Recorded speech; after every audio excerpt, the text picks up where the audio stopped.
So today what we're going to do is I'm going to go over some of the changes that are coming up in my budget just to show you how you can kind of like rearrange your budget for some unexpected things or for increases that can happen in your budget. And it does happen periodically. Unfortunately, we all know inflation is doing what it does. Hi everybody, welcome to my savings, budgeting, and YouTube journey. I am here to represent the hardworking, low-income single parents. On this channel, I experiment with different budgeting styles, savings goals, and I share the strategies I learn as I go. So if that sounds interesting at all to you, please go ahead and click the like button and subscribe to follow my journey. Okay, everybody, I am kind of excited, kind of scared about today's video. It is time to do my April budget. So if you have watched my videos in the recent weeks, I've explained that some bills have gone up, some things have changed. So this one, I'm a little nervous about the upcoming month of April. So for the month of April, for me personally, my month starts on April 10th. That is the first payday of April. So that's how I'm going to be budgeting for the next month. It will go from April 10th all the way to May 7th. I'm going to go over some of the changes that are coming up in my budget just to show you how you can kind of like rearrange your budget for some unexpected things or for increases that can happen in your budget. And it does happen periodically, unfortunately, we all know. So we're just going to accommodate for that. Also, I want to show you some updates I've made to my cheat sheet because of those changes. Hopefully you did see my quarterly goals. So everything has to change for this new quarter for me because there have been so many changes to the budget. So I'm just going to go through that with you. So let's get started. So like I said, I'm going to show you some of the updates. Hopefully you did see my quarterly plan update. This is my quarterly budget or financial plan for the next 3 months, starting April 10th all the way to July 2nd. This I went over in my last video. If you haven't seen it, make sure you take a look. So this was the basis for how everything else is going to be outlined for my budget for the next 3 months. So I just wanted to show you that real quick. Again, if you haven't seen it, go ahead and check out that video.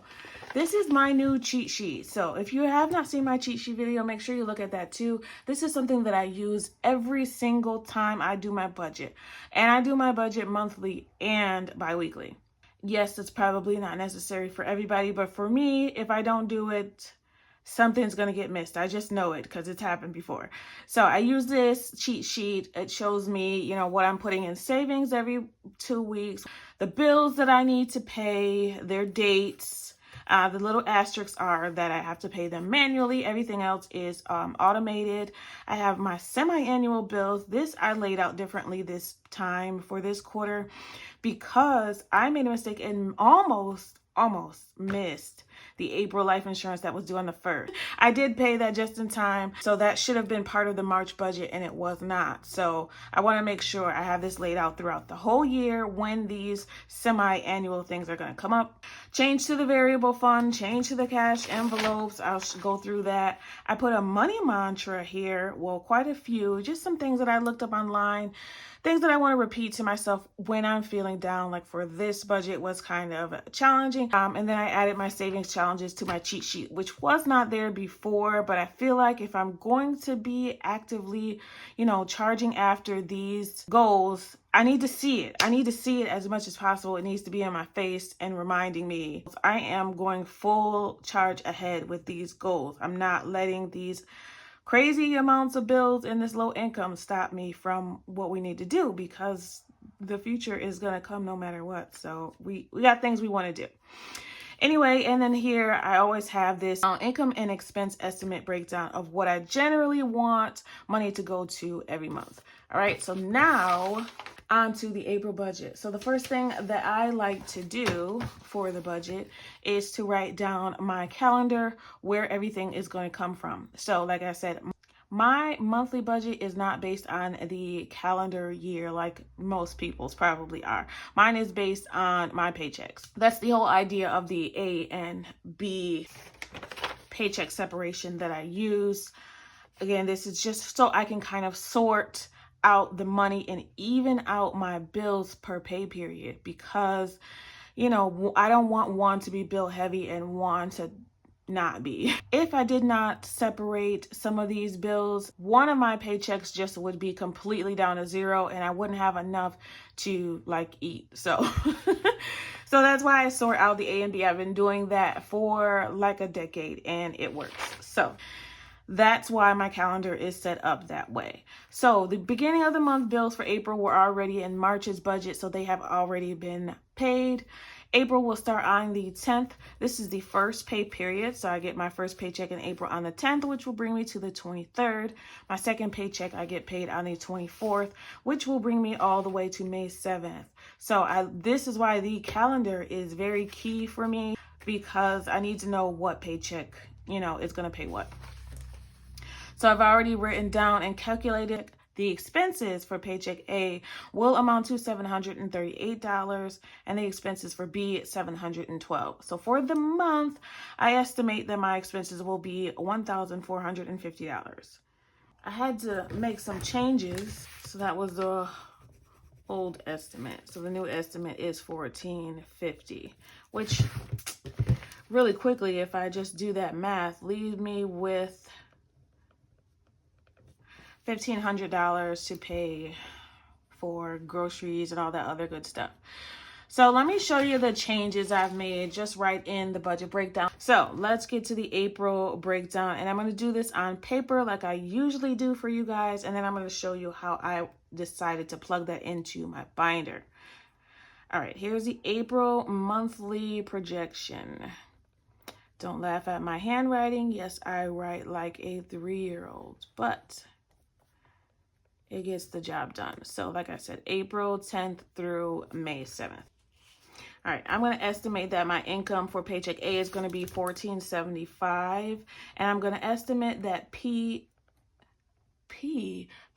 B will be $1,475 as well. So that brings me to the $2,950. So it's just an estimate. This is with overtime. Yes, this is still with overtime. It is what it is. So $2,950 is what we have to work with for the month. So for the monthly budget, let's start here with that total $2,950. Now here's where the cheat sheet comes in. So the first thing that I look at every time is automatic savings. The issue this quarter is that I was not going to have enough money to pay the bills. And that's because of the increases to bills. That was pretty self-explanatory. But so now I have to decrease how much I am saving in my automatic savings. Usually I am saving $350 a month. I just brought it down to $300 a month. So we're gonna just subtract that right off the top. I've already changed my automatic deposit. My HR department let me know that they changed the amounts that are gonna go in. So for my automatic savings, $300 is gonna come out. That goes to 3 different savings accounts, but I go over that in the bi-weekly budget. So off the top, that $300 comes off. That is the most important. That is number 1 here. I did number these as well too. That brings me down to $2,650 left. And the next thing that comes out is the fixed expenses or the bills. And that right here totaled to $1,450. So this is for the fixed expenses, right? So what does that bring us to? $1,200. Okay. Now that $1,200, the next thing that I focus on is debt. So debt for the month on average and minimums are my student loans and my Discover credit card. Discover credit card usually doesn't have anything more than $100 in there. I did use it this pay period, so it does have a balance on there. It's less than $200, but it's not where I usually like it to be. This month we're doing a little bit differently. We're only gonna put 35 in Discover and 30 in student loans. That gives me $65 for debt for the month that we plan to pay. I usually almost always pay more than the minimums, but like I said, you guys, this is a challenging month. Right, that brings us down to $1,135. I'm really hoping that these income estimates are wrong. I'm hoping that the overtime is more than that, but I don't know for sure. It's just so complicated with my job, and you don't get paid until a month later. I'm really trying to get better at tracking it, but it is what it is. All right, so on to variable expenses. Variable expenses, there has been a change. So if you'll see here, groceries, I've been playing around with whether I wanted to keep groceries in fixed expenses or in cash envelopes or in variables. I decided I'm going to leave groceries in our variable expenses, along with gas and home. So I have the two bank accounts, my two main bank accounts. I have one for everyday expenses and one for the bills or the fixed expenses. So I've set it up now that my fixed expense bank account, $730 is going to go to that bill account every pay period. Like I said, I set it up with my direct deposit HR to have the automatic savings change. I also had them change what goes into the bill account. So $730 will go directly to the bill account. So the rest of that balance will go to the variable expenses. That will include grocery, gas, and home. Gas, I did explain before, I cannot use cash anymore for the gas station that I use. So we're going to leave that in the bank account. And the home, the toiletries, I usually just use when I usually just get it from the grocery store. So that's just where we're going to leave that all in the bank account and leave it alone. So per month, that's $590. And there's the breakdown. Groceries, $200 every pay period. Gas, $50 every pay period. And home, I budget $45 every pay period. That's the breakdown. So we're going to take down the $590. Whoa. Okay, that brings us down to $545, okay? So the next thing that's going to come out is our cash envelopes. We're going back to the cash envelopes. They just tend to work better. I've noticed that I had more rollover when I was doing cash envelopes. So we're going to go back to that. All right, $545 is left. Cash envelopes, we're going to put a total of $200 every pay period, which is $400 a month into our cash envelopes. And this, I know this is a lot of changes, you guys. I know it is. It is. But it's going to work out. I just have a good feeling that it's going to work out this way. So that's another change. Pet and health, I am now going to be putting in my cash envelopes because I've just been using my Always Fund. So in the Always Fund, I had quite a few things. So this was something that I contributed to every pay period. And I'm just going to take out pet and health and keep them in my wallet because I use them all the time. So there's just no point in having to bring that back to the bank, yada, yada. So we're going to keep that in our wallet from now on. All right, so that brings us down to $145. The next thing that's going to come out is our savings challenges. So I wrote that here. For the savings challenges, I am taking out $50 every pay period for these particular challenges. Home maintenance, my daughter's clothes, home goals, and Christmas. So these will get a little bit every pay period. So that's $100 we're taking out for that. $100 for our savings challenges. I feel like something in this math is not right. Let me figure it out. All right, I knew something was wrong. It's the fixed expenses. What I did when I did the calendar, I added up all the fixed expenses, including the two debts, which I don't like to include that in there. I want to track carefully. I want to track separately how much I'm paying for debt, so I'd like to keep those separate. So this, I have to subtract these 65. All right, that's $13.85 for fixed expenses. I'm just going to go through and make the changes.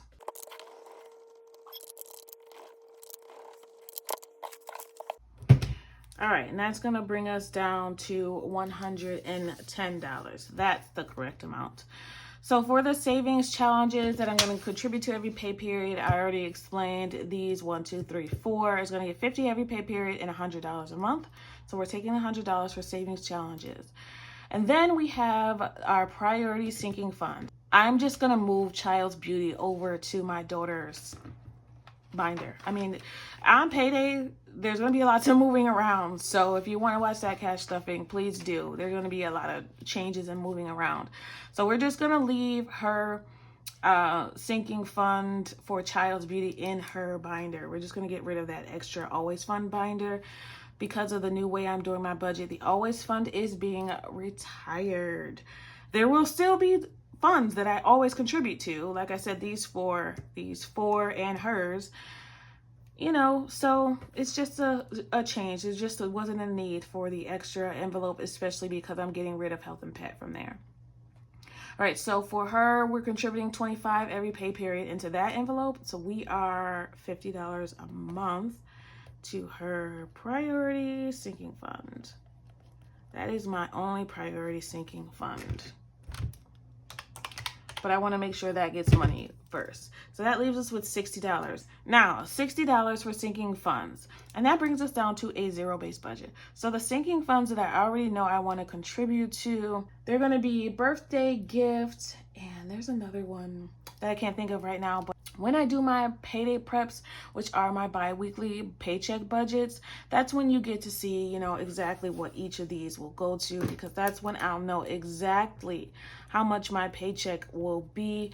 These are just estimates, and I'm hoping that there's more money in each paycheck, praying that there's not less. So hoping and praying. All right, so that's it for my paper version of the April budget, but I did choose a binder. Oh, the green budget planner. This is the one that I chose. So this is the one that I'm going to be using.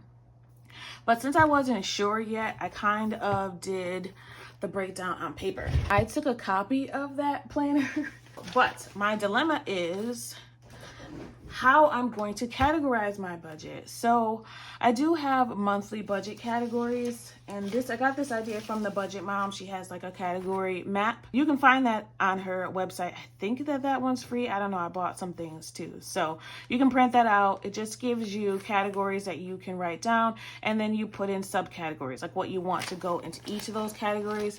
I've redone mine quite a few times, but this is the latest update. I wanted to make sure I had these categories lined up with how my new monthly planner is going to be set up. So I did do that. So my dilemma is, am I going to be doing my monthly budget based on categories, or am I going to continue the way that I do my cheat sheet in order of priority? I don't know. Give me your advice. What do you think?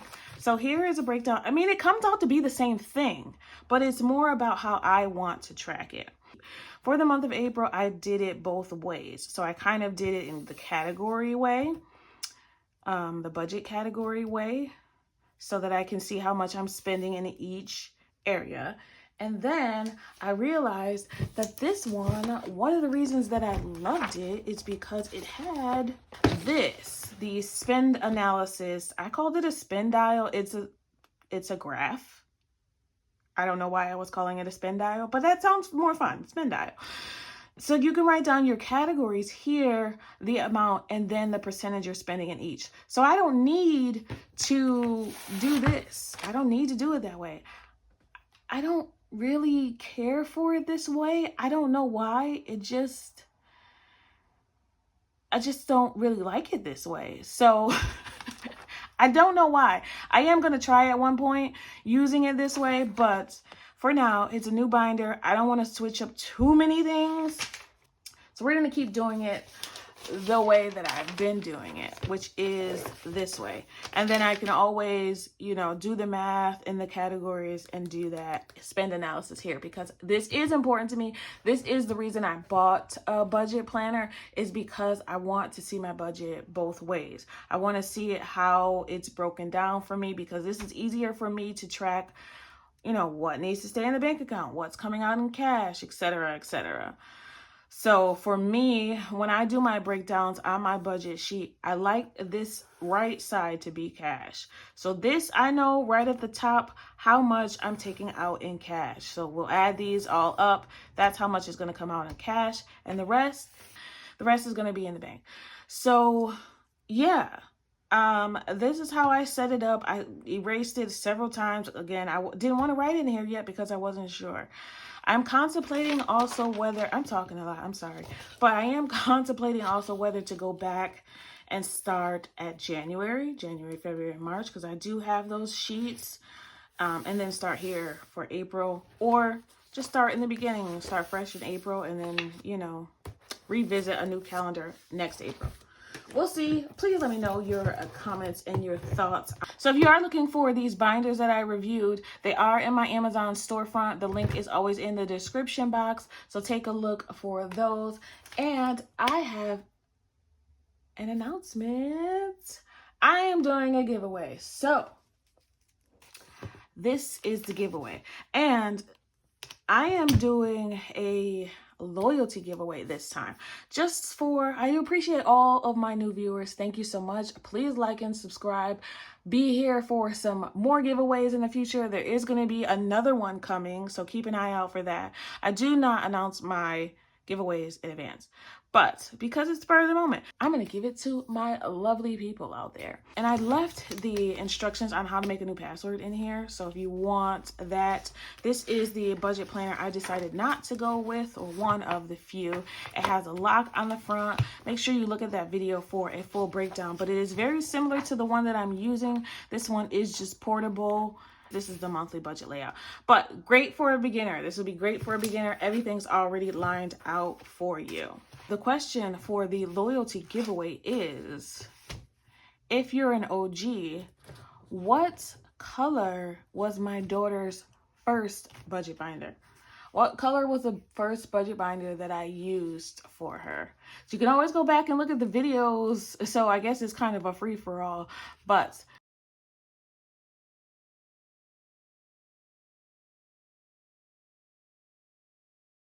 when I started my journey, what color was the binder that I initially used for my daughter? I wanted to do the giveaway because it has been a year that I have been on YouTube, and I want to thank you all so much for all of your support. My channel grew much faster than I ever thought it would, and I am grateful for every single one of you. Whether you comment or not, I love all of you. Thank you so much. I appreciate all the motivation, the tips, the advice. I hope you do enjoy the videos. Feel free to always leave me some advice and some tips, videos that you want to see or explanations that you need. I would appreciate that as well. Thank you so much, all of you. May the odds be ever in your favor. That's our favorite movie. But yeah, may the best person win. You know, not a specific color. It's not pink or anything. So anybody can use this binder. If you win it, you can also give it away to one person that you love. All right, that's it. Thank you so much. I want you to always remember it is about progression and not about perfection. Happy saving, everybody. Bye.